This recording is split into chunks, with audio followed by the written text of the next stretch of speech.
I'm Nandita Das, and I'm an actor, filmmaker, social advocate, writer, mother, daughter, etc. And from India. Happy to be at UPenn at CASI. I feel like I know everyone for a very long time, which is like 5 days. This is my first visit to Philly, and I'm very pleasantly surprised. And I don't know why I should have been, because it is really a wonderful city, place, campus. I think people are really warm. I mean, considering you just assume that Ivy League universities will have people who are pompous and entitled and chip on their shoulder. But I sense a lot of authenticity, genuineness. Maybe I'm just lucky, I don't know. But I've met a lot of interesting people, both in faculty, students. CASI, the whole CASI team is incredibly nice. Just like, it's just nice to meet very kind people who have really made me feel at home. And I walked around a little bit in the city. My first day was at the farmers market, which is, I think, the most sort of local thing to go to, where people are singing and dancing and selling their local produce, and so that was really nice. And I walked around in the campus in -2 degrees, freezing, with these beautiful old buildings, the library, and just understanding the history of this city and of this university has been really overwhelming. I've been fed so much, and with such authentic cuisine from all over, but I haven't had the Philly cheesesteak or the Philly shawarma yet. But constantly I'm being told, oh, you do these sort of serious films, you must be very serious, and with these glasses, they think I'm this intellectual, boring person. And hopefully most people are kind of pleasantly surprised that I am regular and I do have a funny bone, and that I can laugh, and that there are more sides to me than what they think that I am. So I often get mistaken for this far more serious person than what I am. I think young people are constantly pressured, and so are we. In India, in fact, the education system is such that you have to pick your lane very early, even probably earlier than you have to pick it here. And you have to decide whether it's arts or humanities or science or commerce and all of that. I personally feel that specialization is slightly overrated. And it's great if you know your calling and this is something that you really want to do, you should pursue it. But if you're confused, you're not necessarily lost. I think it's okay to wander, and it's okay to try and do different things, and it's okay to throw yourself in different experiences and take time deciding what you really want to do. You'd rather be sort of unsure for a longer time and then find what really grabs you deeply and authentically, than be too sure about something that may not be something that you really want to pursue. So I myself do many different things, and I derive a lot more joy and sense of meaning from that than having to do one thing. And there's a lot of pressure of also excelling, and the fact that if you do too many things, you won't be very good at something.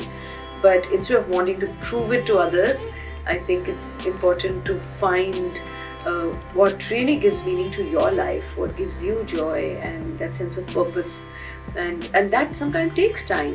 You don't know it right away, and until you don't experience different things, how are you even going to know what you're truly passionate about? So I would say take your time, no pressure. I'm at one of the most premier institutes, university, where people have been studying for years on one subject, and I've been meeting PhD students who are at it for 6, 7, 8 years. So you can't really say I'm in academia. I've just done my master's, and that too in social work, which was far more hands-on. I mean, there was more focus on field work than the theory of it. But I think research is a very important aspect for our collective progress, our collective understanding about things. I mean, we know about the world because some people have spent years and years finding out.